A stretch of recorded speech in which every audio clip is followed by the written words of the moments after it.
नमस्कार साथियों, आज इस वीडियो में हम लोग समझेंगे नर्वस सिस्टम के बारे में। नर्वस सिस्टम को ही हिंदी में बोलते हैं तंत्रिका तंत्र। ये ससुरा सबसे पहले समझते हैं कि सिस्टम क्या होता है। What do you mean by system? तो सिस्टम किसे कहते हैं? तो जब कोई भी चीज आपस में जुड़ा हो और उस चीज से कोई भी एक चीज को हटा दिया जाए, तो हटाने के बाद उस सारी चीज का परफॉर्मेंस खराब हो जाए तो उसे हम लोग बोलेंगे सिस्टम।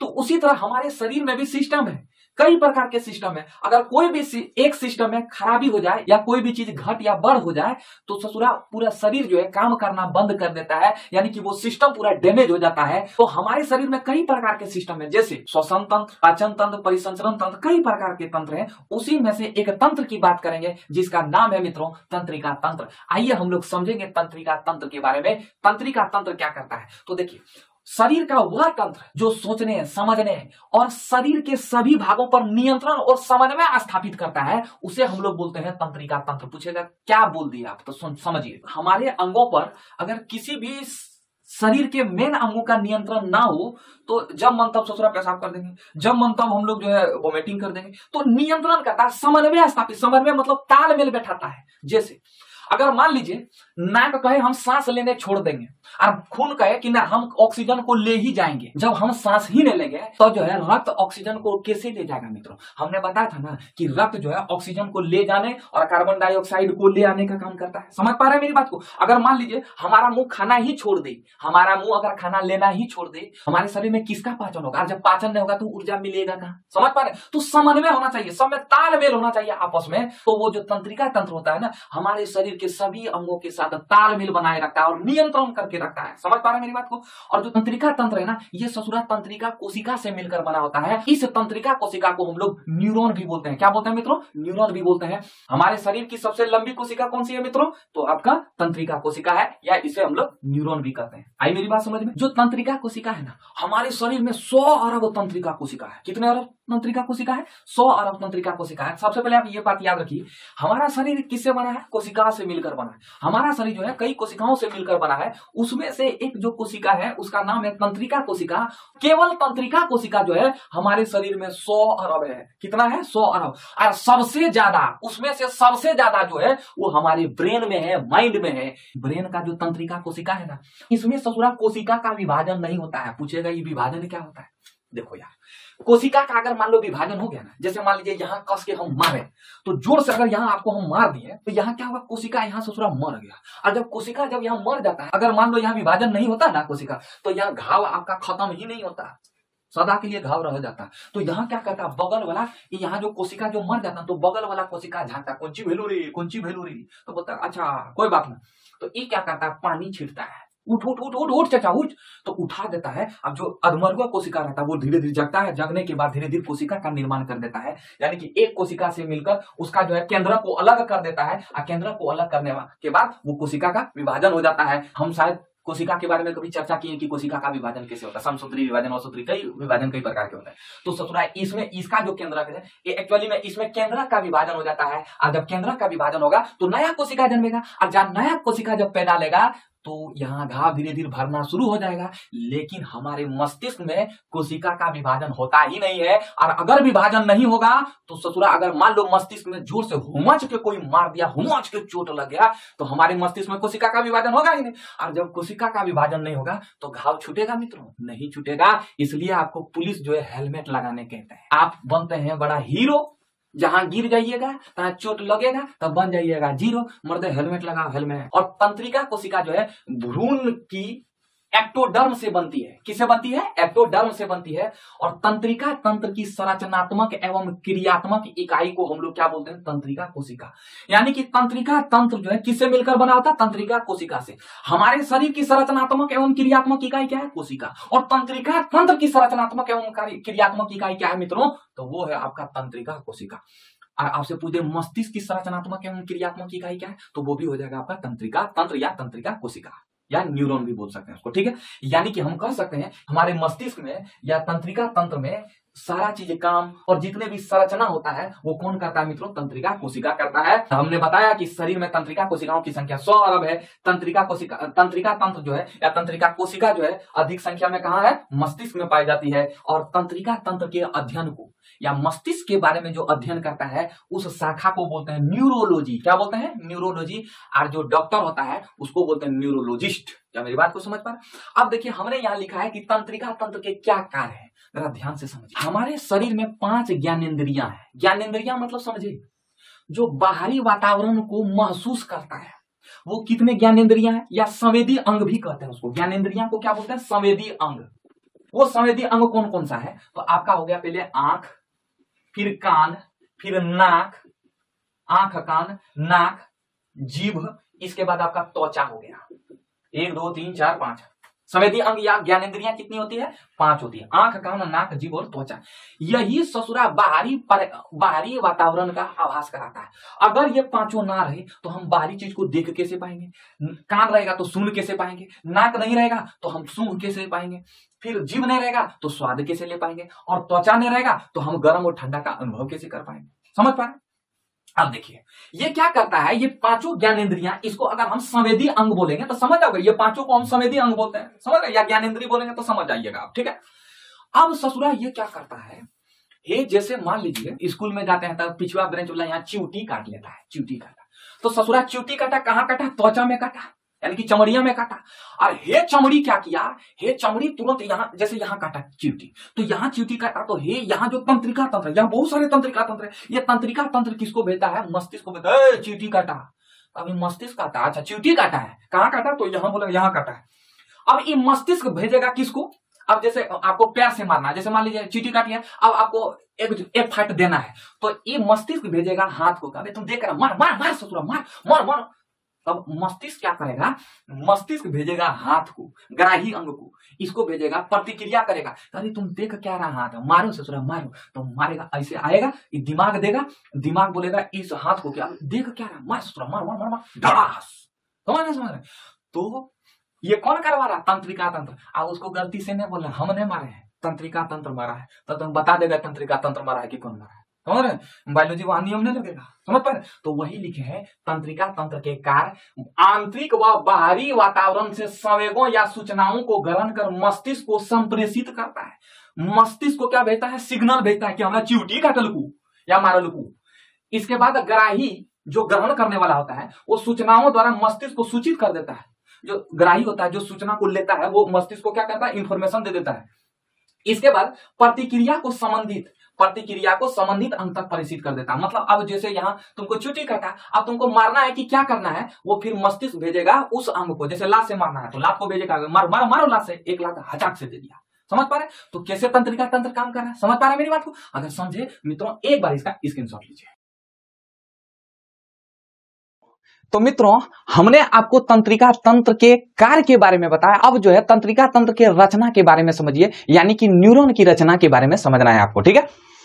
एक्चुअली में न्यूरॉन के 3 भाग होते हैं, ठीक है? कितने भाग होते हैं? 3 भाग। हम देखिए यहाँ फिगर बना दिए हैं, ये जो है जनरली फिगर है, आपको इस तरह अगर आप इस तरह भी बना देते हैं तो आपको नंबर मिलेगा। इसमें आपसे पूछेगा, ये बीबीआई चैप्टर है, न्यूरॉन जो है आपसे पूछेगा, इनका जो है नामकरण कीजिए, सचित्र वर्णन कीजिए, या इनके जो है कार्य के बारे में बताइए, न्यूरॉन किसे कहते हैं, इनके कार्य के बारे में बताइए, संरचना लिखिए, सचित्र वर्णन कीजिए। तो एक बार चित्र इसको बना देना, ठीक है मित्रों? हम लोगों ने समझा कि तंत्रिका तंत्र क्या क्या काम करता है। अब हम जो है तंत्रिका तंत्र यानी कि न्यूरॉन की रचना के बारे में समझेंगे। न्यूरॉन जो है कितने भागों से मिलकर बना होता है। तो तंत्रिका तंत्र के 3 भाग होते हैं, पहला डेंड्राइट्स, दूसरा साइटोन, तीसरा एक्सोन।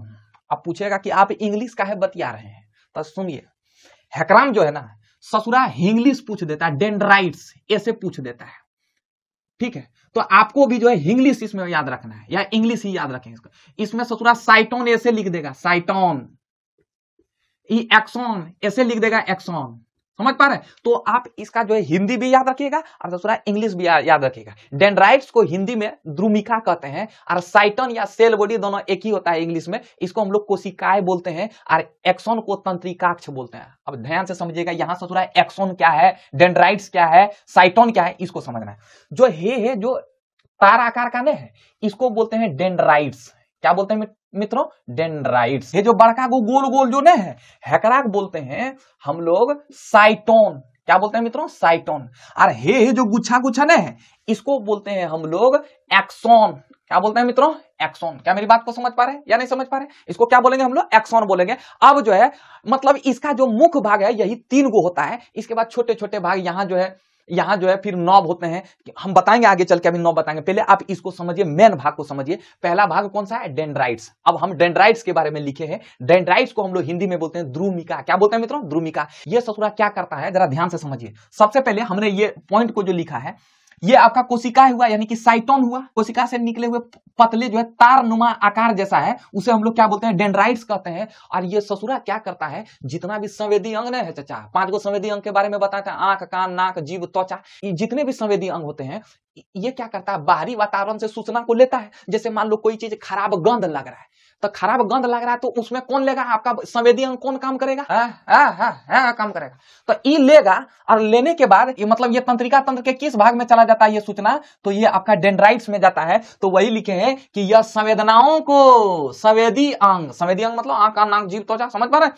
संवेदी अंग से ग्रहण कर साइटन को पहुंचाने का कार्य करता है। ये सूचना को ले लेता है और लेकर कहां चल जाता है? दौड़ी चल जाता है साइटोन के पास। ये महाराज यहाँ साइटोन बैठा है। अब साइटोन क्या करता है, तो हम यहाँ लिख देते हैं साइटोन के बारे में। चलिए हम लिख देते हैं साइटोन के बारे में। अब डेंड्राइट जो है सूचनाओं को ग्रहण किया, बाहरी वातावरण से ग्रहण किया, और ग्रहण करके किसको दिया? साइटोन को दिया। साइटोन को हम लोग हिंदी में क्या बोलते हैं? कोशिकाएं। कोशिकाएं बोलते हैं। इंग्लिश में 2 नाम है, सेल बॉडी, साइटोन बोलेंगे, ठीक है। संवेदी अंग जो है सूचनाओं को बाहर से ग्रहण किया, और डेंड्राइट्स क्या किया? सूचनाओं को लिया, रिसीव किया। बाहरी जो संवेदी अंग जो सूचना लाया, उसको रिसीव करने का काम कौन किया? डेंड्राइट्स। और डेंड्राइट्स ससुरा ये सूचना को किसके पास दे देता है? साइटोन। और जो साइटन जो है ना, उसमें केंद्रक भी होते हैं, और अगल बगल जो है, केंद्रक के अगल बगल जो द्रव होते हैं, उसे हम लोग बोलते हैं केंद्रक द्रव। क्या बोलते हैं? केंद्रक द्रव, या नहीं तो जीव द्रव बोलते हैं। क्या बोलते हैं मित्रों? जीव द्रव बोलते हैं। यानी कि इसमें ससुरा कोशिका द्रव भी होते हैं, या कोशिका द्रव को ही हम लोग बोलते हैं जीव द्रव, और केंद्रक भी होते हैं। हमने आपको बताया था कि कोशिका का एक अंग है जिसका नाम है केंद्रक। केंद्रक जो है पूरे कोशिका के अंगों को नियंत्रित करता है। और ये जो कोशिका द्रव जो होता है ना, ये कोशिका द्रव या जीव द्रव, ये कोशिका को सूखने नहीं देता है और आकार देता है। कोशिका को क्या करता है? आकार देता है, पचकने नहीं देता है कोशिका को। तो साइटोन में केंद्रक भी पाए जाते हैं, और केंद्रक और कोशिका द्रव भी पाए जाते हैं। तो इसलिए हमारे तंत्रिका तंत्र का सबसे मुख्य भाग जो हो जाता है वो मित्रों, वो क्या होता है मित्रों? आपका साइटोन हो जाता है। साइटोन में जो कोशिका द्रव पाए जाते हैं, उसमें छोटे छोटे कण पाए जाते हैं। उस कण को हम लोग क्या बोलते हैं मित्रों? निसिल्स कण कहते हैं। और वो कण जो है रंगीन होता है। वो कैसा होता है मित्रों? रंगीन होता है। हमने यहाँ लिख दिया है, वो प्रोटीन युक्त रंगीन कण होते हैं, छोटे छोटे कण होते हैं। उस कंस को हम लोग बोलते हैं, कंस नहीं, उस कण को हम लोग बोलते हैं निसिल्स कंस। क्या मेरी बात को समझ पा रहे हैं? अगर समझे तो ई भाग का स्क्रीनशॉट लीजिए, नहीं पूरे भाग का ले लीजिए, पूरे भाग का स्क्रीनशॉट लीजिए, तब हम आपको यहाँ एक्सॉन बता। अब हम लोग एक्सॉन के बारे में समझेंगे। सबसे पहले एक्सॉन को समझिए। ये जो है आपका, ये जो भाग है, ये जो रेड वाला भाग है ना, इसी को एक्सॉन कहते हैं, ठीक है। ये भी एक्सॉन हुआ, लेकिन इसका अलग अलग नाम है। थोड़ा जो है एक्सॉन में ही कुछ कुछ नाम याद रखना पड़ेगा आपको। ये एक्सॉन जो है पतले धागे के समान इसकी संरचना होती है, हमने ये भी लिखा है। ये ससुरा समान कोशिका से मिलकर बना होता है। किस कोशिका से मिलकर बना होता है? समान कोशिका से मिलकर बना होता है। अब ध्यान से समझिए, ये जो देख रहे हैं ना, ये परत है, ये देख रहे हैं ना, ये चर्बीदार परत होता है। ये एक्सॉन पर एक चर्बीदार परत होता है, इसे हम लोग बोलते हैं माइलिन शीथ। जो चर्बीदार परत है उसको हम लोग क्या बोलते हैं? Myelin sheath. यहाँ लिखे एक्सॉन के चारों तरफ श्वेत चर्बीदार पदार्थों का एक आवरण होता है, जिसे माइलिन शीथ या मेडुलरी कहते हैं। क्या मेरी बात को समझ पा रहे हैं? और माइलिन शीथ के ऊपर एक पतली झिल्ली होती है। ये माइलिन शीथ है ना, इसके ऊपर में एक पतली झिल्ली होती है, पतली झिल्ली होती है, उसे हम लोग बोलते हैं न्यूरिलेमा। क्या बोलते हैं? न्यूरिलेमा, ठीक है, याद रखना। सबसे पहले ये क्या है? आपका एक्सॉन है। इसके ये किस कोशिका से मिलकर बना था? श्वान कोशिका से। और इसके ऊपर में जो चर्बीदार परत होता है उसे हम लोग क्या बोलते हैं? Myelin sheath. और माइलिन शीथ के ऊपर में जो है झिल्ली लगा रहता है, मच्छरदानी जो लगा रहता है, उसे हम लोग क्या बोलते हैं मित्रों? न्यूरिलेमा कहते हैं। क्या कहते हैं? न्यूरिलेमा कहते हैं, ठीक है। यहाँ लिखिए माइलिन शीथ। ये जो है ना माइलिन शीथ, नाम है माइलिन शीथ। हम क्या करें, चर्बीदार परत का नाम रख दिया माइलिन शीथ। देखिए यहाँ कुछ कुछ जगह पर जो है, इस जगह पर और इस जगह पर यहाँ है माइलिन शीथ। तो जिस जगह पर माइलिन माइलिन शीत नहीं रहता है, केवल यहाँ क्या है, बीच वाला भाग यानी कि एक्सॉन है। ये जो रेड वाला भाग जो हम दिखा रहे हैं वो केवल एक्सॉन है। तो जिस जगह पर यहाँ माइलिन शीत नहीं है उसको हम लोग बोलेंगे रेनवियर नोड। देखिए नाम इसका उलझुलुल है, ये रेनवियर नोड है। रोमेकार नो वर्ष ही योर अंडरवेयर ने रेनवियर नोड, क्या नाम है इसका, रेनवियर नोड। तो लिखे हैं माइलिन शीत कुछ कुछ दूरी पर नहीं पाए जाते हैं, वे जगह जहां माइलिन शीत नहीं होते हैं उसे रेनवियर नोड कहते हैं। क्या मेरी बात को समझ पा रहे? अब देखिए जैसे एक्सॉन यहां आया तो एक्सॉन ये आया, ये बल्ब है, इसको क्या बोलते हैं, बल्ब, एक्सॉन बल्ब कहते हैं, ठीक है, ये बल्ब जैसा है। तो जैसे यहां बल्ब आया इसके बाद देखिए ये कई शाखाओं में विभाजित हो गया, तो इस शाखा का भी नाम है सिनेप्टिक नॉब, यानी तो इसे सूत्र युग्मन गांठें भी कहते हैं। देखिए एक्सॉन की जो स्वतंत्र शाखाएं है ना, इस जगह पर एक रासायनिक पदार्थ होता है जिसका नाम है एसिटाइकोलिन, जिसका नाम है एसिटाइकोलिन। क्या नाम है उसका, एसिटाइकोलिन। 5 बार बोलिए, एसिटाइकोलिन, एसिटाइकोलिन, एसिटाइकोलिन, एसिटाइकोलिन, एसिटाइकोलिन। ये रसायन क्या करता है, जितने भी आवेग आता है, जितने भी जो सूचना आ रहा है, ये सूचना आ रहा है, फिर क्या करेगा, देखिए ये तंत्रिका तंत्र, ये एक तंत्रिका तंत्र है।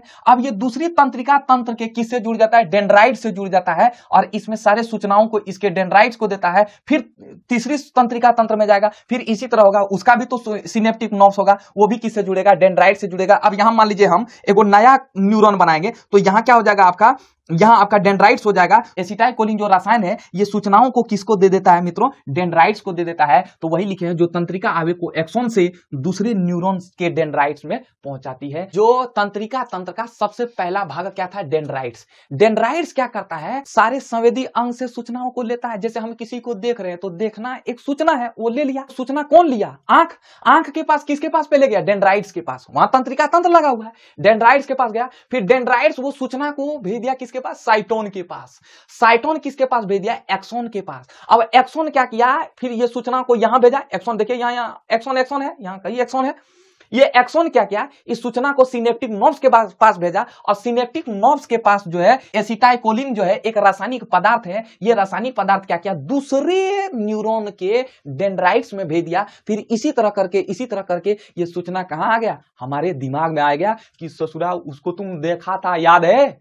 ये काम जल्दी होता है, अगर लेट से होता तो ससुरा देखो ले 5-6 दिन के बाद तो फिर बोलता दिमाग, अच्छा तुम उसको देखा था। ये काम जो है ना हमारे दिमाग में जल्दी होता है, फास्ट होता है। समझ पा रहे हैं मेरी बात को? तो कैसे सूचनाओं का आदान प्रदान होता है, पहले डेंड्राइट्स के पास गया, साइटोन के पास गया, और याद कीजिए ये एक्सॉन है। एक्सॉन के जो चर्बीदार परत है उसको हम लोग माइलिन शीथ कहते हैं, और एक्सॉन जो है किस कोशिकाओं से मिलकर बना होता है, समान कोशिकाओं से। एक्सॉन के जो बीच वाला भाग है जहां माइलिन शीथ नहीं है उसे हम लोग क्या बोलेंगे मित्रों, रेनवियर नोड कहते हैं। क्या बोलते हैं, रेनवियर नोड कहते हैं। और इसके बाद ये एक्सॉन बल्ब हो गया, और इसके बाद यहाँ जो स्वतंत्र शाखाएं, एक्सॉन बल्ब के बाद स्वतंत्र शाखाएं बढ़ जाती है, तार जैसी शाखाएं बढ़ जाती है, उसे सिनेप्टिक नर्व्स कहते हैं या सूत्र युग्मन गांठें कहते हैं। इस जगह पर एक रसायन होता है जिसे हम लोग एसिटाइकोलिन कहते हैं। ये एसिटाइकोलिन जो है ये सूचनाओं को किसको दे देता है, दूसरे तंत्रिका तंत्र के डेंड्राइट्स को दे देता है। फिर डेंड्राइट्स के बाद साइटोन में जाता होगा, साइटोन के बाद एक्सॉन में जाता है, फिर सिनेप्टिक नर्व्स में जाएगा, फिर सिनेप्टिक नर्व्स के बाद एसिटाइकोलिन जो है फिर दूसरे तंत्रिका तंत्र के डेंड्राइट्स में देगा, फिर साइटोन में, फिर एक्सॉन में, फिर सिनेप्टिक नर्व्स में, सिनेप्टिक नर्व्स के बाद फिर एसिटाइकोलिन जो है अगले तंत्रिका तंत्र में इसी तरह का काम करते चलेगा, और ये कहां तक पहुंचा देगा, सूचना हमारे मस्तिष्क तक पहुंचा देगा। समझ पा रहे हैं कैसे सूचनाओं का आदान प्रदान होता है। अब ध्यान से समझिएगा, जो एक्सॉन है ना, एक्सॉन के बीच जगह पर जिसे हम लोग रेनवियर नोड कहते हैं, यहाँ खाली जगह है, तो ससुरा यहाँ सूचनाओं को ले जाने का काम कौन करेगा, इसका मतलब यहाँ खाली जगह है तो यहाँ सूचना जाएगा नहीं, तो यहां रहता है सोडियम। क्या भरा रहता है, सोडियम। सोडियम क्या करता है, सूचनाओं को एक जगह से, एक एक्सॉन से दूसरे एक्सॉन के पास पहुंचा देता है। फिर इस जगह पर भी सोडियम रहता है, यहां आता है, फिर तीसरे एक्सॉन के पास पहुंचा देता है। समझ पा रहे हैं मेरी बात को? लेकिन क्या होता है, गर्मी दिन में ससुरा हमको आ जाता है पसीना, और जब पसीना आता है तो आपको पता होना चाहिए पसीना के साथ वो सोडियम निकल जाता है। सोडियम, इसलिए तो पसीना का स्वाद जो है नमकीन होता है। कभी चाख के देखे हैं पसीना को, समझ रहे हैं, वो नमकीन होता है। अरे आप ऐसे समझिए ना, काला कपड़ा में नमक नोनिया जैसा नहीं जम जाता है, नमक टाइप का नहीं हो जाता है। समझ पा रहे हैं, यानी कि पसीना से क्या निकलता है, नमक निकल गया हमारे शरीर से। तो गर्मी दिन में क्या होता है, ये सोडियम जो है सूख जाता है, जिस कारण हमारे शरीर में सूचनाओं का आदान प्रदान हो ही नहीं पाता है। तो इसलिए हम सेंटेंस का यूज करते हैं कि ससुरा इतना गर्मी है ना, पढ़ने मन नहीं कर रहा है। एक्चुअली में पढ़ने का मन नहीं कर रहा है, ये मन करवा रहा है कौन है, सोडियम। सोडियम हमारे शरीर से निकल गया है, जिस कारण सूचना एक एक्सॉन से दूसरे एक्सॉन के पास नहीं जा रहा है, इसलिए हमें पढ़ने में मन नहीं लगता है। अगर पूरा सोडियम बाहर निकल गया तो उसको जो है डिहाइड्रेशन की बीमारी हो जाती है। इसलिए गर्मी दिन में नमक, चीनी और पानी का शरबत देता है। तो नमक क्या किया, नमक में है सोडियम, सोडियम जैसे दिया, ससुरा बोलेगा अब बोलिए क्या बात है, तब कहते हैं ना अब दिमाग हमारा फ्रेश हुआ, एक गिलास शरबत पिए तो हमारा दिमाग फ्रेश हुआ। समझ रहे हैं ना क्यों फ्रेश हुआ? समझ रहे हैं ना विनोद? तो ये था आपका एक्सॉन। उम्मीद करते हैं आप समझे होंगे। एक बार इसका स्क्रीनशॉट लीजिए। अब एगो वर्ड आता है जिसका नाम है न्यूरोट्रांसमीटर। जिस तरह हम एसिटाइकोलिन बताए थे ना, एसिटाइकोलिन जो है इस जगह पर रहता है और ये क्या करता है, दूसरे डेंड्राइट्स को सूचना दे देता है, यानी कि दूसरे तंत्रिका तंत्र के डेंड्राइट को सूचना दे देता है। उसी तरह न्यूरोट्रांसमीटर है। अभी तक जो है 100 गो न्यूरोट्रांसमीटर खोजा जा चुका है। कितना खोजा जा चुका है? 100 से अधिक न्यूरोट्रांसमीटर की खोज हो चुकी है।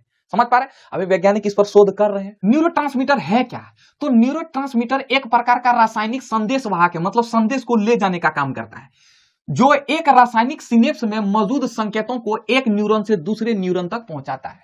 यह क्या करता है? संदेश को जो है एक न्यूरॉन से दूसरे न्यूरॉन तक पहुंचा देता है। कहां से? सिनेप्स से, इस जगह पर से। समझ पा रहे? जिस तरह आपका एसिटाइकोलिन कर रहा था ना, उसी तरह ससुरा ये भी करता है। समझ पा रहे? अगर समझे तो एक बार इसका स्क्रीनशॉट लीजिए, तब हम लोग चर्चा करते हैं। एकदम न्यूरॉन को इस तरह समझना, एकदम ठेठ में समझिए। देखिए, ये पहला भाग क्या है? डेंड्राइट्स। डेंड्राइट्स क्या करता है? सूचनाओं को लेता है। कहां दे देता है? साइटोन को। कहां दे देता है? साइटोन को। और ससुरा ये साइटोन किसको दे देता है? एक्सॉन को। एक्सॉन, ये जो बीच वाला जो रेड वाला भाग है वो एक्सॉन है। इसके ऊपर में चर्बीदार परत को हम लोग क्या बोलते हैं? माइलिन शीथ कहते हैं। और ये जो इस चर्बीदार परत के जो है ऊपर में जो है एक झिल्ली लगा रहता है, उसको हम लोग क्या बोलते हैं? न्यूरिलेमा। और ये जो है, ये एक्सॉन जो है किस कोशिकाओं से मिलकर बना होता है? श्वान कोशिकाओं द्वारा, हम बता चुके हैं। और इस जगह पर जो खाली जगह है उसको रेनवियर नोड कहा जाता है। क्या मेरी बात को समझ पा रहे हैं? और इस जगह खाली जगह पर जो है सूचना जाएगा कैसे? तो यहां ले जाने का काम कौन करता है? सोडियम। याद कीजिए, जब गर्मी दिन में पसीना लगता है तो सोडियम निकल जाता है। जब निकलता है तो उसको डिहाइड्रेशन की बीमारी होती है। तो हम लोग क्या करते हैं? डिहाइड्रेशन वाले व्यक्ति को हम लोग क्या बोलते हैं? नमक। नमक के साथ हम लोग क्या मिला देते हैं? चीनी और पानी का मिश्रण, यानी कि हम लोग जो है नमक, चीनी और पानी का शरबत देते हैं। समझ पा रहे हैं मेरी बात को? इसके बाद जो है एक्सॉन। एक्सॉन कहां है? ये एक्सॉन बल्ब है। एक्सॉन बल्ब अपनी सूचनाओं को कहां देता है? सिनेप्टिक नर्व्स में देता है। और सिनेप्टिक नर्व में जो है एसिटाइकोलिन जो है एक रसायन रहता है और वहां न्यूरोट्रांसमीटर भी रहता है। ये क्या करता है? सूचनाओं को जो है सूर्य तंत्रिका तंत्र के डेंड्राइट से दे देता है। तो इस तरह जो है हमारे तंत्रिका तंत्र जो है काम करता है। क्या मेरी बात को समझ पा रहा है? हम इसको मिटा देते हैं, ठीक है मेरे प्यारे साथियों। इससे बहुत ज्यादा क्वेश्चन पूछे। अगर आपसे रचना पूछे या सचित्र वर्णन पूछे तो आप जो हम अभी बताए थे ना कि रचना के बारे में, न्यूरॉन के कितने भाग होते हैं बताए ना आपको, डेंड्राइट, साइटोन और एक्सॉन बताए ना, तो वही चीज आपको सेम टू सेम उतार देना है। यानी कि न्यूरॉन से अगर आपसे कुछ भी क्वेश्चन पूछे, हम जितना बताए सबको लिख डालना है। समझ पाए? रचना में जितना बताएं उसको लिखना है। समझ पा रहे? सबको नहीं लिखना है मर्दे। समझ पा रहे?